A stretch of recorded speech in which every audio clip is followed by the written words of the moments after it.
Heart attack हा एका क्षणात होणारा अपघात नाही, तर दररोजच्या एका मोठ्या चुकीचा परिणाम असतो. ती एक घातक चूक म्हणजे लक्षणांकडे दुर्लक्ष करून चुकीची जीवनशैली आपण चालू ठेवत असतो.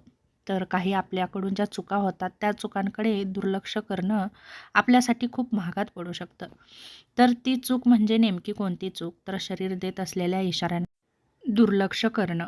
पहिलं महत्त्वाचं म्हणजे चुकीचा आहार, हालचालींचा अभाव, ताणतणाव, झोपेचा अभाव हे सगळे सुधारण्याऐवजी तसंच चालू ठेवणं. ही एकत्रित चूक हळूहळू हार्ट अटॅककडे घेऊन जाते. शरीर आधीच इशारा देत असतं, पण आपण त्याकडे लक्ष देत नाही आणि बहुतेक हार्ट अटॅक येण्याआधी शरीर काही वर्ष किंवा महिने संकेत देत असतं. जसं की थोडं चालल्यावर छातीत दडपण येणं, डाव्या हातात, मानेत दुखणं, चक्कर येणं, लवकर थकवा जाणवणं, रात्री घाम येणं, श्वास घ्यायला त्रास होणं किंवा आम्लपित्त समजून छातीतील जळजळ दुर्लक्ष करणं. ही सगळी लक्षणे गॅस आहे, वय वाढलेलं आहे, थकवा आहे म्हणून आपण दुर्लक्षित करतो आणि ही चूक हार्ट अटॅक घडवून आणते. पहिलं महत्त्वाचं म्हणजे कोलेस्ट्रॉल आपल्या शरीरामध्ये साठलेलं असतं. जसं की तेलकट, तळलेले, गोड पदार्थ खाल्ल्यामुळं, बाहेरचं अन्न खाल्ल्यामुळे रक्तवाहिन्यांमध्ये हळूहळू चरबी साठते. रक्तवाहिन्या अरुंद होतात आणि हृदयाला जाणारा रक्तपुरवठा कमी होतो. त्यामुळे ब्लॉकेजेस तयार होतात. एका क्षणी रक्तपुरवठा पूर्ण बंद होतो आणि तो क्षण म्हणजेच हार्ट अटॅकचा असतो. आणि आजकाल हा धोका कोणाला जास्त आहे?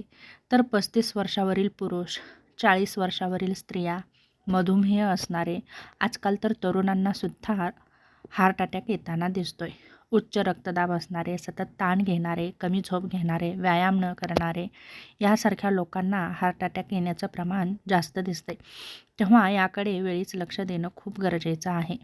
आणि जी छोटी लक्षणं दिसत आहेत तीसुद्धा गंभीर घेणं गरजेचं आहे. जसं की ECG टेस्ट करणं गरजेचं आहे. दररोज 30 मिनटं चालणं हे एक औषध आहे. दुसरं महत्त्वाचं म्हणजे ताण कमी करा, श्वसन करा, ध्यानावर लक्ष द्या आणि शांत झोप घ्या. रात्री 10 ते 11च्या दरम्यान नक्कीच झोपी जा. साखर, मीठ, तेल मर्यादित ठेवा. पॅकेज्ड पदार्थ पूर्णपणे टाळा. हार्ट अटॅक हा आपल्या दैनंदिन जीवनामध्ये आपण करत असलेल्या चुकांमुळे येतो. तेव्हा या चुकांकडे दुर्लक्ष न करता वेळीच लक्ष द्या. तुमच्या जीवनशैलीमध्ये बदल करा आणि नक्कीच तुमचं हृदय मजबूत आणि निरोगी ठेवण्याचा नक्कीच प्रयत्न करा.